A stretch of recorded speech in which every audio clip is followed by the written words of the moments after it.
Olá, web espectador de Itajubá e toda a região, seja bem-vindo para mais uma edição do Bola na Rede, trazendo hoje as principais notícias do sul de Minas e também de todo o Campeonato Paulista, Mineiro e Carioca. Nos destaques de hoje você acompanha a opinião do professor Ronaldo Abranches. Regionais são pré-temporada para os principais clubes. Quais as expectativas dos 3 campeonatos regionais para acompanhar aqui da região? Carioca, Paulistão e Campeonato Mineiro. E também opinião dos boleiros locais com o nosso vereador Santi. Agora você acompanha a opinião do professor Ronaldo Abranches, trazendo as expectativas dos principais clubes de Minas Gerais, São Paulo e Rio de Janeiro para os próximos campeonatos que virão depois dos campeonatos regionais. Começaram os campeonatos regionais de futebol de norte a sul deste país, considerado aí o país do futebol, fanático por este esporte popular. A grande questão é que o calendário do futebol brasileiro promove uma sobrecarga de jogos, comprometendo significativamente as condições físicas dos atletas. Mas por que será que os clubes de futebol no Brasil aceitam essa condição insana? Com a situação financeira comprometida aí, com as despesas crescentes, isso faz com que os clubes se sujeitem a essa sobrecarga para aumentar suas receitas. Segundo especialistas, para uma boa pré-temporada é necessário ter a duração de pelo menos um mês, para que somente depois os atletas sejam submetidos a grandes competições. Mas não é isto que acontece aqui no Brasil. Assim, os clubes aproveitam os campeonatos regionais para desenvolver a preparação para as competições mais exigentes, que serão aí principalmente o Campeonato Brasileiro. Portanto, os clubes, na realidade, desenvolvem a sua preparação já em competição. Alguns colocam em atividade o time B para esticar um pouco mais esta preparação. Outros vão se preparando durante o campeonato, o que gera baixo desempenho e muito risco de contusões. O desinteresse dos campeonatos regionais e o nível de exigência normalmente mais baixo ajuda a adoção dessas estratégicas. A conta continua caindo aí sobre o desempenho do futebol brasileiro, que vem despencando por vários anos. Em um momento em que os campeonatos regionais estão cada vez mais desacreditados, acho que neste momento já estou começando a achar que os regionais são realmente importantes, mesmo que sejam para que os clubes façam aí seus períodos de preparação. Pelo menos essa é a minha opinião.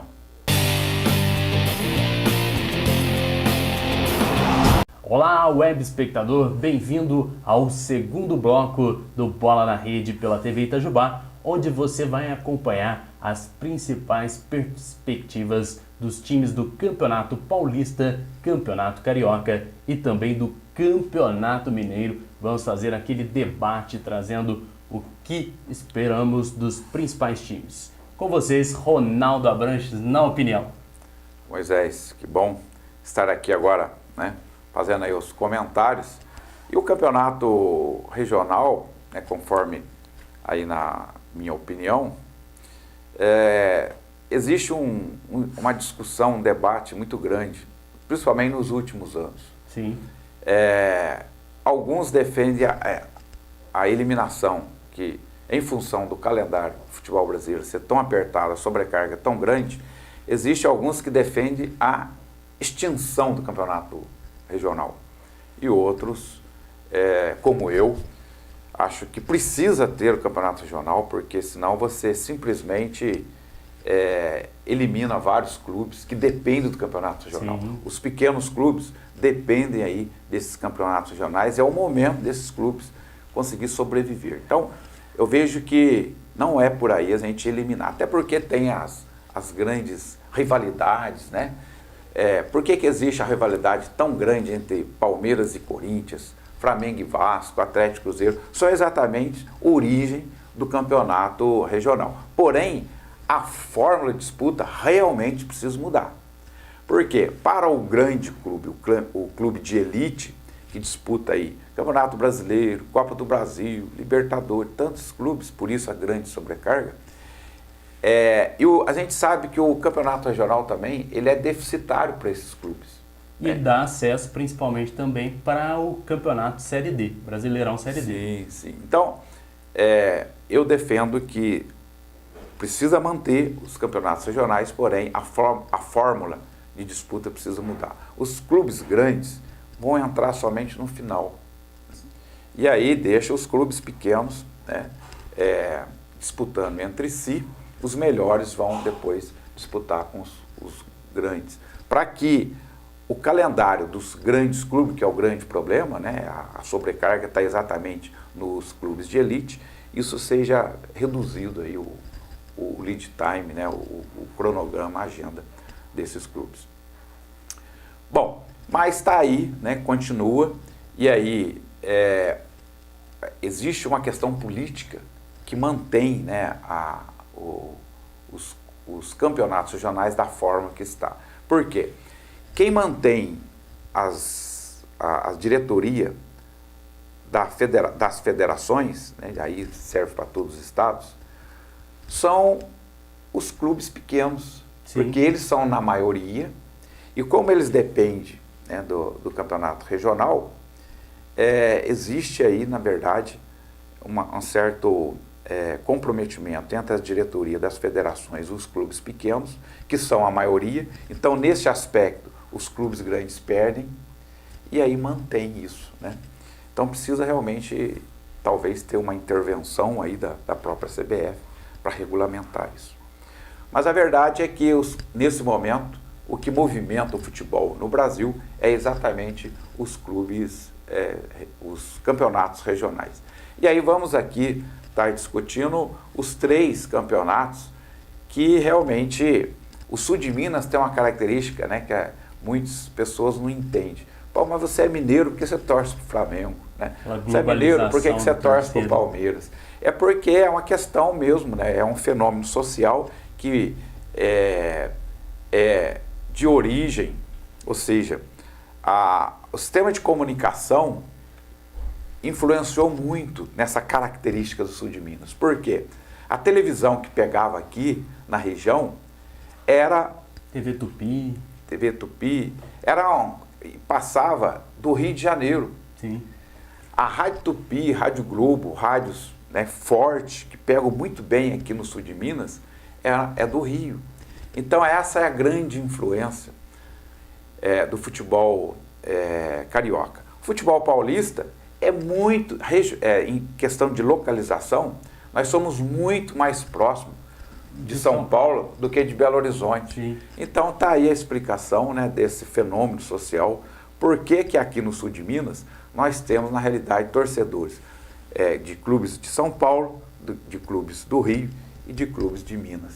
Então, por isso nós estaremos aqui realmente discutindo um pouco mais sobre esses 3 campeonatos. Aproveitando então para falar agora sobre o Campeonato Paulista, Ronaldo, professor, o que esperamos do grande clube, que é o clube a ser batido, conforme disse o goleiro Cássio, de São Paulo, Corinthians? Quais as expectativas em cima desse grande clube que vem para conquistar realmente muitos títulos esse ano?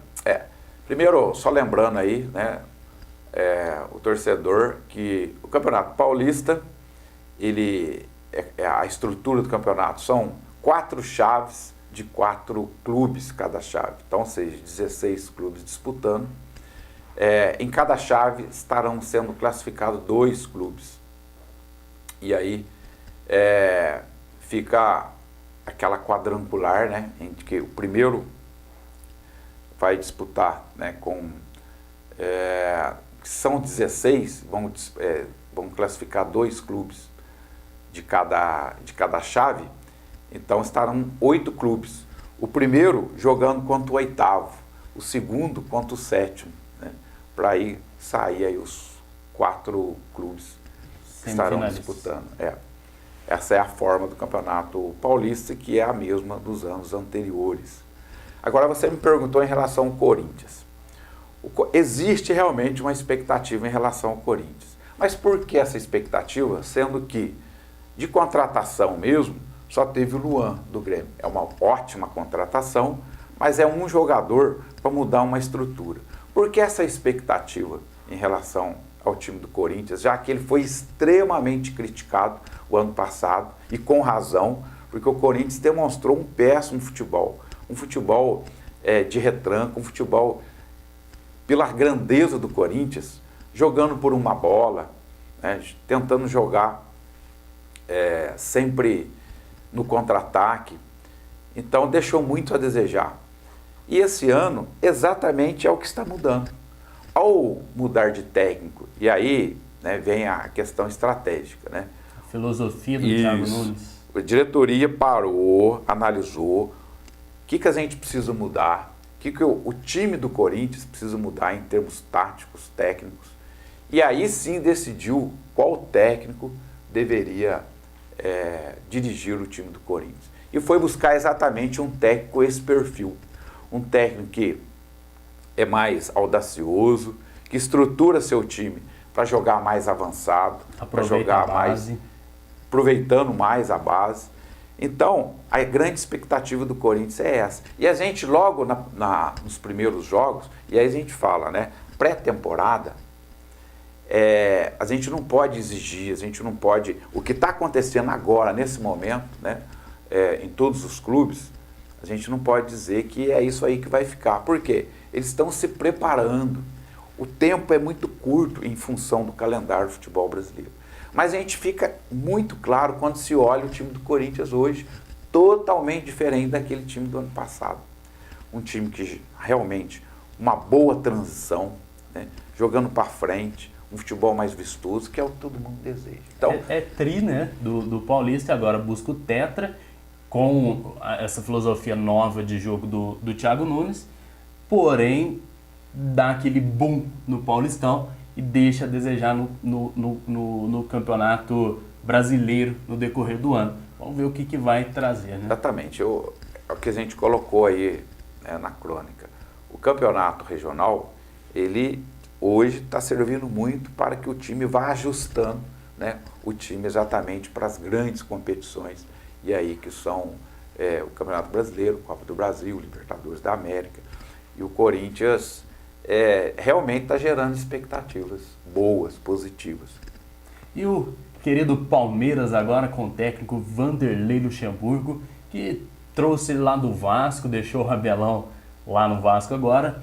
Quais as expectativas para o Palmeiras, que não trouxe grandes reforços, mas vamos lá. O Palmeiras, na verdade, ele enxugou o elenco. O elenco era muito grande, muito inchado. Isso traz até, de uma certa forma, todo mundo quer trabalhar com um bom elenco, mas quando o elenco tem excesso de jogadores, traz dificuldades. Porque você tem que deixar jogadores, e às vezes de um bom nível, né, fora, sem jogar, e aí começa aquele problema de clima, né, influenciar o clima, porque o jogador fica insatisfeito de não ter oportunidade. Então, esse ano, até por uma questão financeira, o Palmeiras enxugou o seu elenco. Mas manteve, isso não veio a prejudicar o nível de competitividade do Palmeiras. Ao meu ver, em termos de elenco, o Palmeiras continua tendo aí o melhor elenco do Campeonato Paulista. Porém, agora, a gente já percebe algumas alterações em termos de sistema de jogo. O Vanderlei Luxemburgo está prometendo realmente colocar o time jogando um pouco mais avançado, com uma estrutura de jogo, uma defesa um pouco mais alta. E aí eu fico muito preocupado, porque no mesmo momento, isso para mim é contraditório, no mesmo momento em que ele está prometendo uma defesa mais alta, ou seja, o time pressionando o adversário, de uma maneira geral, jogando mais na frente, ele tira, né, o Felipe Melo do meio de campo, né, e coloca ele de zagueiro. Ele como capitão. Ele tem uma boa estrutura para zagueiro realmente, mas ele é mais lento. Faltoso. Ele já está numa idade avançada. Até que ponto o Palmeiras jogando com uma defesa mais avançada, ele vai ter capacidade de recuperação dos contra-ataques, porque o time adversário, quando joga com um time que joga com defesa mais alta, ele aproveita, né, jogadores de velocidade para jogar no contra-ataque, nas costas, né, do zagueiro.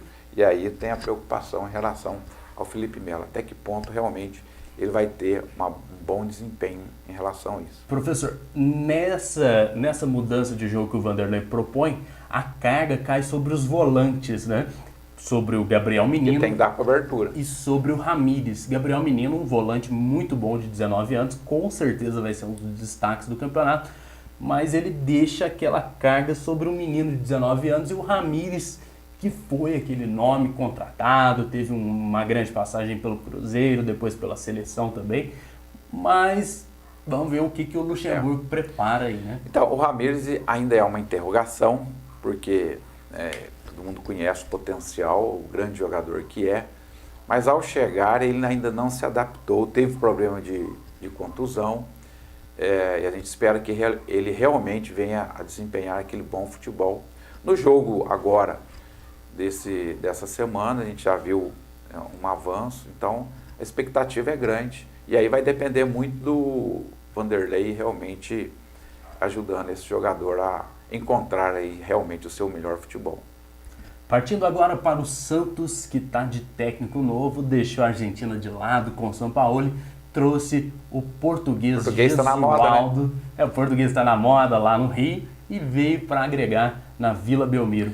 O Santos, em termos de elenco, ele já tinha, de uma certa forma, o elenco limitado em função dos resultados, ou seja, fantástico, vice-campeão brasileiro, né, um campeonato brasileiro, um campeonato extremamente competitivo, e o desempenho do Santos, não tem dúvida que foi em função da eficiência do seu técnico, né, Sampaoli.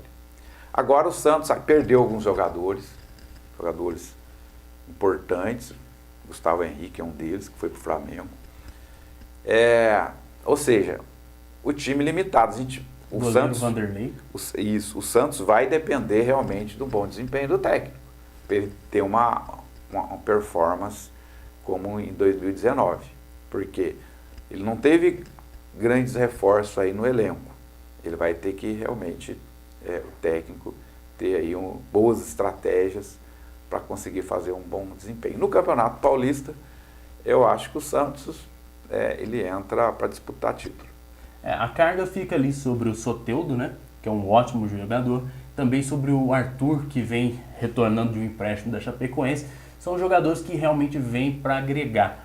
Eu vi uma entrevista do pessoal no elenco, desse elenco novo que o Jesualdo trouxe, que é uma média de idade um pouco mais baixa, né, porque ele manteve os mesmos jogadores sem contratações.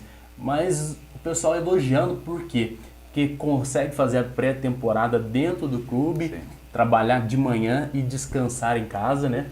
Aquele trabalho maçante que, embora tenha tido o resultado de vice-campeão com o Sampaoli, foi deixado ali mais na calmaria com o Jesualdo. Vamos ver até quando que isso vai dar certo.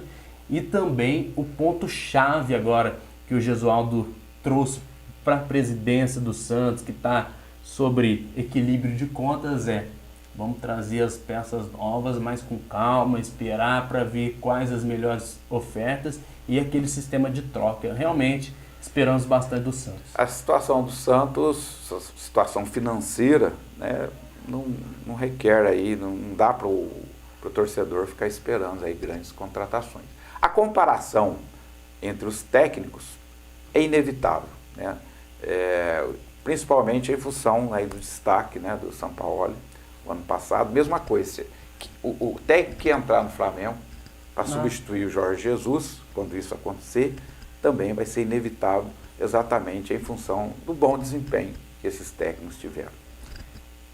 E agora, São Paulo? São Paulo, o grande São Paulo, que tem como nome, encabeçando Fernando Diniz, o técnico. O que esperar desse time de São Paulo, que já não tem grandes títulos de expressão há tempo? O time de São Paulo, ele é uma interrogação. Ele continua, na realidade, sendo uma interrogação. Por que o São Paulo continua sendo uma interrogação? Porque o líder, Fernando Diniz, ele é uma interrogação. Fernando Diniz, alguns dizem, né, achei até engraçado, que o Fernando Diniz é o ganso dos técnicos. Ou seja, o jogador, né, Paulo Henrique Ganso, é aquele grande jogador que até hoje não conseguiu demonstrar. O Fernando Diniz também é aquele grande técnico, todo mundo, né, acha interessante a sua postura, tática, mas até agora, tirando, né, aquela campanha que ele fez no Red Bull, aí no passado, até agora ele não conseguiu. Então, ele continua sendo uma interrogação. Mas não é só essa interrogação. O São Paulo está cheio de interrogação. E o Pato? O Pato continua sendo uma interrogação, né? Quando que o Pato realmente vai desempenhar aquele futebol? E aí tem outras, né? O Everton. O Everton é um jogador fantástico, acompanhei a carreira dele, né? Tem acompanhado por vários anos. E ele, quando saiu do Flamengo e foi para o São Paulo, a torcida do Flamengo criticou, porque o Flamengo cochilou, né, desse jogador de ter perdido naquela época, e ele era o ponto de equilíbrio. Até hoje o Everton não conseguiu. Grande contratação do ano passado, Pablo, também continua sendo interrogação. Percebe? Por que o São Paulo é uma interrogação? Não dá para a gente afirmar, porque existem muitas questões ali de dúvidas. Até que ponto isso vai... Se tudo isso que a gente falou aqui, essas interrogações, renderem, se tiver um desfecho positivo, o São Paulo, para mim, em termos de elenco, ele é realmente um dos favoritos. Para mim, essa grande incógnita que se cria no time do São Paulo é a respeito do meio-campo. Daniel Alves sai da lateral, passa a vestir a 10, assumir essa responsabilidade, junto com o Hernanes, que é outra incógnita. Por quê? O Hernanes, no ano passado, realmente ele não apresentou o melhor do seu futebol. Porém, nos outros anos, erro de passe mas quase fisicamente zero. A gente percebe, ainda que ontem, por exemplo, saiu, né, bastante cansado. Então, acho que o problema do Hernanes é muito mais físico. Físico e a questão da idade, né, que já vai pesando. Está relacionado. Mas, passando agora sobre os grandes, qual é o grande time ali que pode surgir como novidade no Campeonato Paulista, professor? O Campeonato Paulista, né, dos campeonatos regionais, eu diria que é o campeonato mais forte. Exatamente porque sempre tem algum time do interior, né, que desponta. O interior paulista, ele é forte economicamente. Isso, muitas vezes, traduz aí em times fortes do interior. E esse ano, sem dúvida nenhuma, a grande expectativa está exatamente sobre o Bragantino. Bragantino, agora Red Bull. Em função do investimento altíssimo, né, que está fazendo, e espera-se que realmente tenha um grande desempenho, seja aí um dos times do interior com possibilidade de título regional e realmente ter um bom desempenho durante o ano, com um investimento desse. Só que isso leva tempo, também não é, né, de um momento para o outro. Nós estamos iniciando uma temporada, você esperar que realmente todo esse investimento já gere resultado agora no Campeonato Paulista, né, aí realmente é desejo, mas existe um tempo. Então eu vejo que esses grandes investimentos que estão fazendo vão fazer muito mais diferença nos outros campeonatos do que no próprio Campeonato Paulista. Vai depender muito de como esse trabalho vai desenvolver. Esse trabalho vai ser desenvolvido agora, né, com o técnico que teve um grande destaque pelo América Mineiro, foi contratado recentemente agora para assumir esse time do Bragantino, que foi muito bem arquitetado para saber qual seria esse nome, que seria o técnico. Esperaram um bom tempo, a gente percebe que essa direção, que é extremamente profissional do Bragantino, usa muita estratégia, muita informação para tomada de tomada de decisões. E 3 grandes nomes que tiveram destaque Ano passado, o Cleiton, goleiro do Atlético, está com um pezinho no Bragantino, teve um destaque substituindo o grande São Vítor. Atacante Alejandro, jovem de 21 anos, também vai compor esse elenco. E o destaque no meio-campo do Palmeiras, Arthur. Ninguém esperava, chegou o Bragantino, pôs na mesa 23 milhões e levou o menino. Fica muito evidente que a estratégia deles é trabalhar com jovens. Então, percebe que nas aquisições são sempre jogadores, né, de baixa idade, com grande perspectiva de futuro. Potencial de venda. Exatamente. Por quê? Aí é uma visão empresarial, né? Ou seja, esse investimento da Red Bull é clube-empresa. Aí vem toda o conceito aí de clube como empresa realmente, para gerar resultado, não só dentro de campo, porque o resultado financeiro vai depender do resultado dentro de campo. E aí, consequentemente, um desempenho financeiro positivo. Agora passamos com o apoio da TV Itajubá e também da Eletel para o Campeonato Carioca, trazendo como destaque os principais clubes. Com o Ronaldo Abrantes, agora a opinião sobre o Flamengo no Campeonato Carioca. Antes, vamos dar uma ideia aí da estrutura do Campeonato Carioca. Excelente. O Campeonato Carioca, a estrutura é praticamente a mesma dos anos anteriores. O ano passado gerou muita polêmica, né? O pessoal no Rio gosta de ter aí essas inovações polêmicas. Mas esse ano vai ter decisão, porque o ano passado era uma coisa absurda, né? O time era campeão de um turno e não servia de nada. Uma coisa realmente bizarra.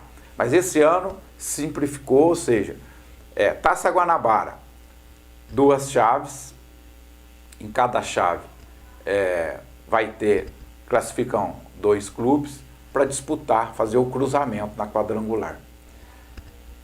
Na Taça Guanabara, né, que é nesse primeiro turno, uma chave confronta com a outra chave.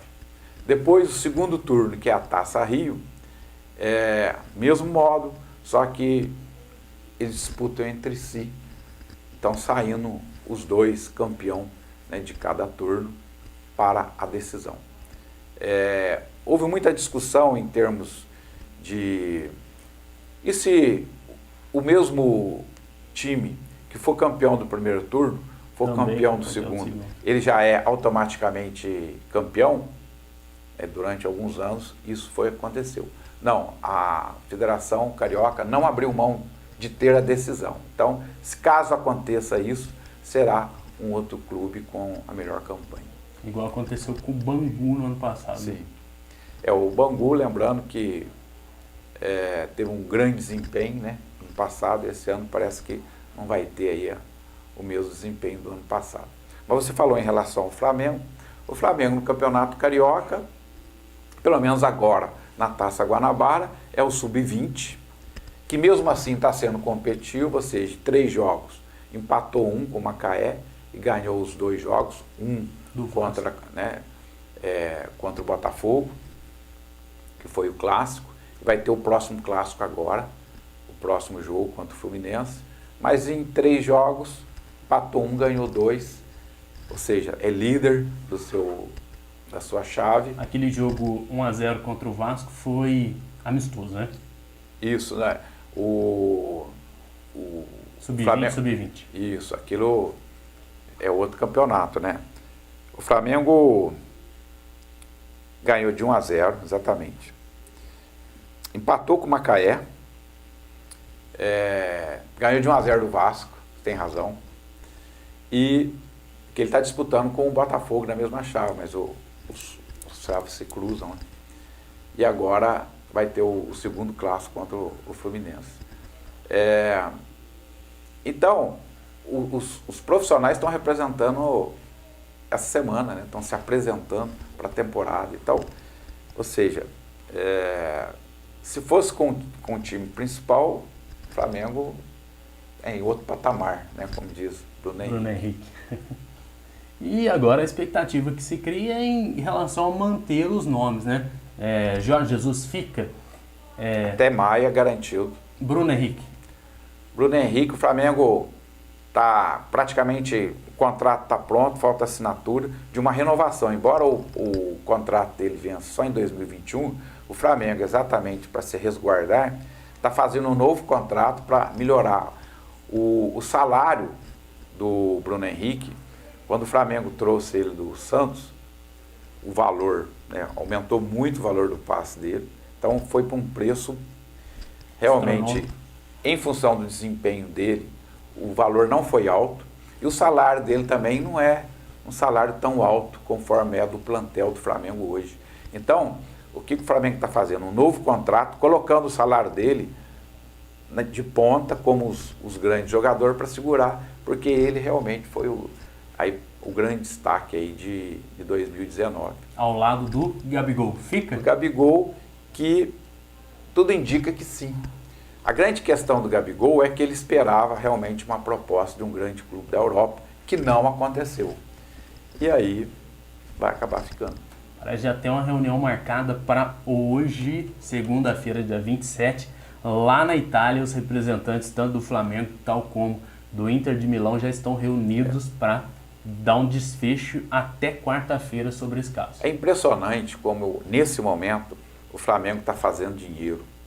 É impressionante as transações que têm sido. Parece, alguns falam, pô, o Flamengo está dando sorte, né? E aí a sorte, dentro do meu conceito, é competência. Mas o Flamengo trouxe um jogador da Europa, o espanhol, né, Pablo Mari, por 6 milhões. Ninguém conhecia o cara. E o Flamengo, tudo indica que está vendendo, né, esse jogador por 46 milhões. Excelente. Então, as coisas vão surgindo, né, e o Flamengo realmente, financeiramente, é fantástico. Esse dinheiro da venda do Pablo Mari vai poder comprar aí o central, o zagueiro do Atlético Paranaense, que para mim é melhor do que os que tem lá, embora Rodrigo Caio, o próprio o Gustavo Henrique, excelente, mas ele vai vir para ser titular e o Flamengo cada vez fortalecendo e aumentando o fluxo de caixa. É impressionante. Que fase. O interessante é que o Flamengo está fazendo essas investidas, essas mudanças e tudo, e a gente vê o resultado, porque a cobrança é muito grande. Itajubá é uma das maiores torcidas do sul de Minas do Flamengo. Então a gente traz essa informação, traz esse bate-bola, porque realmente... É a maior torcida. É a maior torcida. Então gera mais ibope. Opa! Grande abraço para todos os amigos flamenguistas que estão sempre acompanhando a TV Itajubá. E agora, Vasco da Gama. O que esperar do Vasco de Abel Braga? Olha, o Vasco, a situação continua muito difícil financeiramente. Veja que o Vasco precisava inscrever um novo jogador, extremamente importante, o plantel precisando, e ele não podia fazer isso porque a justiça impugnou em função aí das dívidas do Vasco. Então, O Jorge Henrique? Esse caso especificamente era do Jorge Henrique, mas tem vários casos lá na justiça. Isso foi para a FIFA, né? Então, a situação é muito difícil. O Vanderlei tinha conseguido, né, dar uma equilibrada no time, né, mas saiu, foi para o Palmeiras, agora entrou o Abel. Então eu vejo uma situação muito difícil. Para brigar no Campeonato Carioca ainda é possível, mas nas outras competições, muito difícil, né? A mesma dificuldade em relação ao Botafogo, também com a situação financeira, mas veja que esse projeto do Botafogo realmente se consolidando, mesmo que não traga grandes contratações de início, que não é mesmo, os investimentos iniciais é para dívida, mas só o fato de você estar trabalhando na redução da dívida impede que a justiça traga dificuldades em campo, Sim. Como a gente acabou de citar em relação ao Vasco. Então, o fato de você eliminar processos judiciais, você evitar que o oficial de justiça esteja aguardando o borderô do jogo para ir lá e tirar a renda, isso ajuda demais, né? Vamos já aproveitar e colocar nessa cesta aí o Fluminense. O Fluminense conseguiu pagar o salário de 2019. Nossa. Isso é extremamente importante, né? Os jogadores estando com o salário em dia. E o Fluminense, para mim, dos clubes grandes, o Flamengo está Outro É patamar. outro patamar. Mas o Fluminense, para mim, é o que gera a maior expectativa. E olha que ele perdeu vários bons jogadores, mas ele contratou 8 jogadores. E o técnico muito bom. Esse técnico é muito bom. O Dair Helmer, que veio do Internacional. Do Internacional. Vejo que o desempenho está sendo muito interessante agora nas primeiras rodadas. Então vejo uma grande expectativa do Fluminense em termos de desempenho, ser melhor do que do ano passado. Em relação a Vasco e Botafogo, muita dúvida em relação às dificuldades. O Fluminense que trouxe 2 peças do Cruzeiro, né? Que trouxe o Egídio e também o Henrique para compor esse elenco que eu falo para você. Muita garotada, usando muita garotada. E grande expectativa para ser o time que vá combater ali o time a ser combatido, que é o Flamengo. O Fluminense tem uma tradição, né, de trazer jogadores formados lá em Xerém. E está acontecendo. Veja aí agora no Campeonato Carioca, os jovens jogadores lançados agora realmente se destacando. Agora você acompanha aqui na TV Itajubá o Campeonato Mineiro, as principais notícias sobre Atlético, Cruzeiro e os times aqui da nossa região. Boa Esporte Caldense com o professor Ronaldo Abranches. O Campeonato Mineiro segue a mesma forma, né, do ano passado.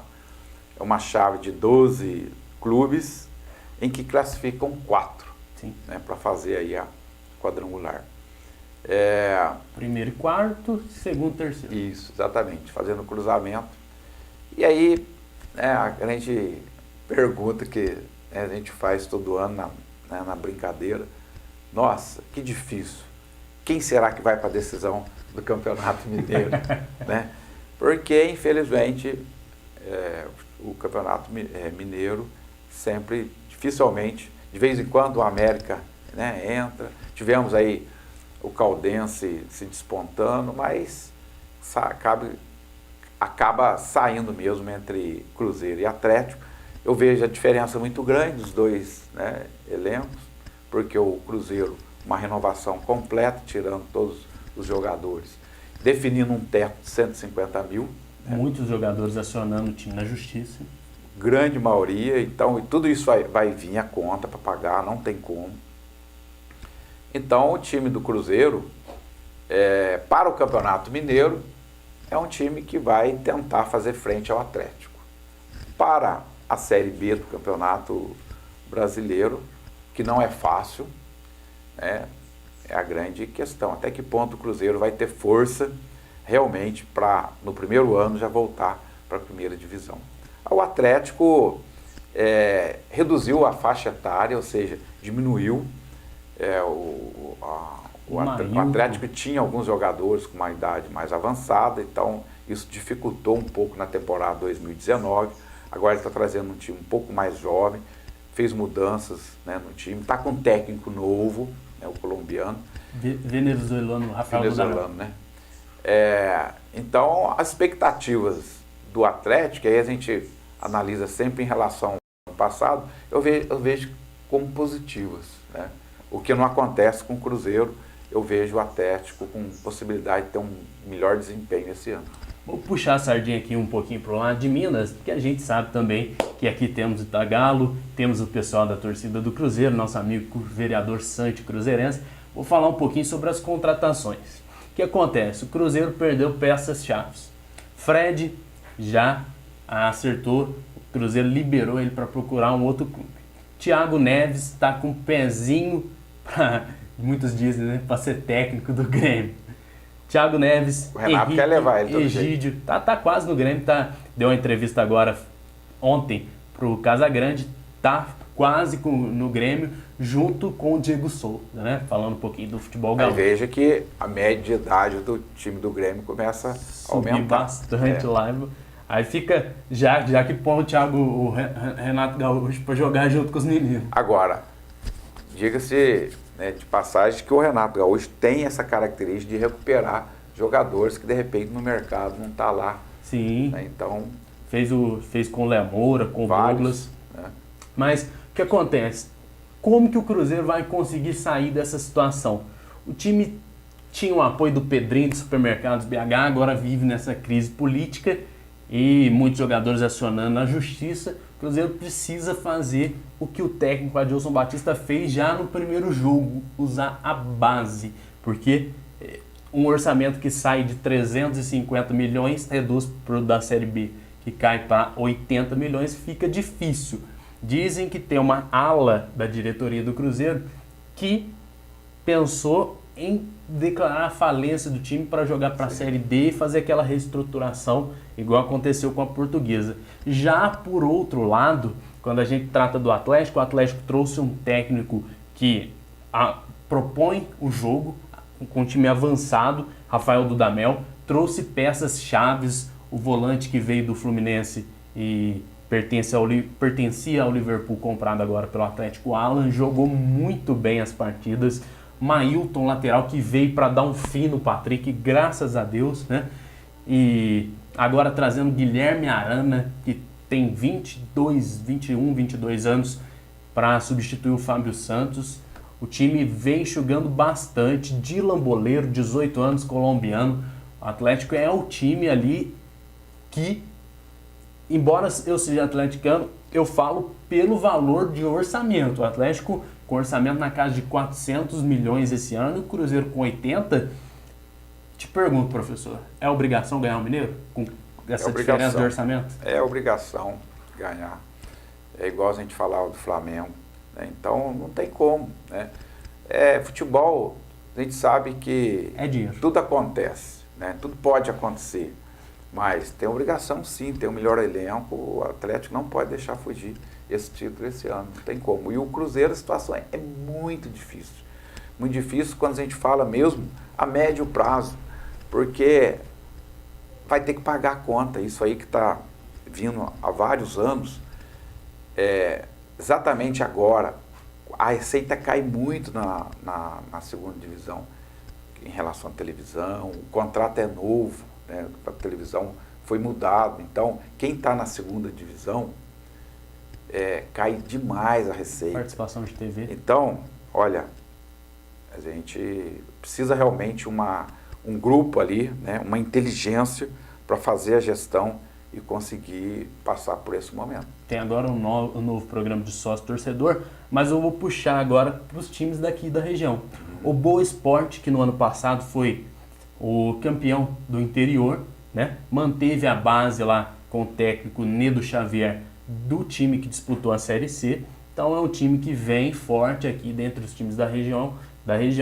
A Caldense de Poços de Caldas, Boa Esporte de Varginha, Caldense de Poços de Caldas, com um grupo de investidores de São Paulo, né? Agora parece que estão fechando uma parceria com a nova cervejaria que está fabricando em Poços de Caldas, Estrela Galícia, uma marca de cerveja famosa, e parece que tem investido no time, tem feito umas contratações pontuais, porque o time da Caldense já ganhou o primeiro jogo, do Uberlândia ontem também jogou bem, e é um time que pode chegar a disputar lá de novo a final contra o Atlético ou contra o Cruzeiro, o América, porque lembrando também que esses times, embora às vezes estão com orçamento maior, clássico é clássico e é o que a gente espera. O sul de Minas, ele é considerado hoje, né, no estado de Minas Gerais, a região mais próspera do estado. Então, e a gente sabe que o futebol é investimento. Então a gente torce, inclusive, para que essa prosperidade em termos, né, de PIB, né, de crescimento econômico, venha refletir nos clubes, né, que já tem tradição aqui no sul de Minas, e que possa realmente acontecer isso com o Caldense, que já fez um ótimo papel aí recentemente, mas precisa de mais investimento para que realmente possa despontar não somente no campeonato regional, mas também nos campeonatos nacionais, aí, seja da série B, a gente está buscando, né? Que se fizer um bom trabalho na Série B, que traz mais evidência, já é legal. Que se dirá, então, se passar para a Série A. Ou o América, por exemplo, sempre que volta para a Série A, no ano seguinte ele cai, né, fica nessa... Precisa de estrutura realmente para se manter. É difícil se manter, por isso que a gente tem que realmente parabenizar aí os clubes que subiram para a primeira divisão, para a Série A, e conseguiram se manter, porque não é fácil, é muito difícil. Agora você acompanha aqui conosco no terceiro bloco a opinião dos boleiros de Itajubá. Hoje, vereador Santi trazendo a opinião sobre os principais clubes do Brasil e também sobre a seleção brasileira. Amigos do Bola na Rede, que satisfação enorme estar aqui com vocês novamente, para falar um pouquinho sobre a minha expectativa para o nosso futebol em 2020. A gente tem como parâmetro o ano de 2019, né, onde houve um destaque muito positivo do Flamengo e um destaque negativo do Cruzeiro, ou seja, os dois extremos, né? Cruzeiro, um time do G12, cair para a Série B é coisa lamentável, né? Devido à má gestão, etc. Mas, voltando sobre a nossa expectativa, a gente espera, primeiro, que a seleção brasileira consiga encontrar o seu caminho, né? O Tite não conseguiu montar um time excelente após a Copa América disputada no Brasil, e o ano que vem nós teremos também Copa América a partir de junho, né? E eliminatórias também. Então há necessidade de rever o trabalho feito em 2019 para que em 2020 a seleção se apresente melhor. Também os clubes, né? Os campeonatos Série A, Série B e Série C, que terão 20 clubes, nós teremos aí alguns destaques na Série B e Série C, de clássicos regionais que vão acontecer, né? E a Série A, o lamento nosso também é com que Santa Catarina não tenha nenhum representante na Série A, né? E o Cruzeiro caiu para a Série B. E já a surpresa é o Bragantino, que depois de 22 anos ele volta à Série A, né? O Bragantino teve uma nova parceria aí, apresenta-se com um trabalho muito bom na Série B, a gente espera que ele tenha êxito também na Série A. Com relação a treinadores, nós tivemos aí a surpresa agradável, né, Thiago, lá do Atlético Paranaense, tivemos o próprio Renato Gaúcho do Grêmio, tivemos Rogério Ceni e outros aí, né, despontando no cenário nacional. E a grande felicidade foi o técnico português, Jorge Jesus, que fez um trabalho revolucionário no Flamengo. E a gente espera que outros treinadores despontem aí, né? Inclusive Roger Machado também, que o futebol brasileiro precisa de uma renovação, né? Para acompanhar a evolução aí científico-tecnológica, acompanhar tudo que está acontecendo de bom na Europa. Por falar em acompanhamento também, o VAR foi uma experiência muito boa, na minha visão, e acredito que em 2020 a gente estará mais preparado, né, com a experiência adquirida em 2019. Essa, de uma maneira geral, é a expectativa que a gente tem, e também nós ficamos aqui no aguardo dos investimentos do clubes, que a gente espera não ser de grande monta em função da crise que reina, né, não só no país, mas no mundo. Mas há necessidade de os clubes repensarem seus planejamentos, seu critério de investimento, para tentar seguir aí as linhas gerais do Flamengo, né? É o que a gente espera. Então, amigos da Bola da Vez, aquele abraço, um ano de 2020 melhor para nós que gostamos do futebol, né? Que o brasileiro tenha a sua tranquilidade, ir aos estádios, e que a gente tenha bastante segurança, e que os campeonatos se desenrolem da melhor maneira possível. Forte abraço, os amigos da TV Itajubá, a TV que pega no celular. Forte abraço, professor. Tudo de bom para nós em 2020. Você acompanhou a opinião dele, Santi, falando sobre as expectativas, também do professor Ronaldo, e a minha opinião sobre tudo que acontece nesse começo de ano, sobre os principais campeonatos regionais, aqui no Bola na Rede, pela TV Itajubá, a TV que pega no seu celular. Essa semana e na próxima, muito mais conteúdo para você. TV Itajubá, a TV que pega no seu celular. Grande abraço e acompanhe conosco mais uma edição que em breve vai estar disponível para você no www.tveitajubá.com.br e também pelo Facebook.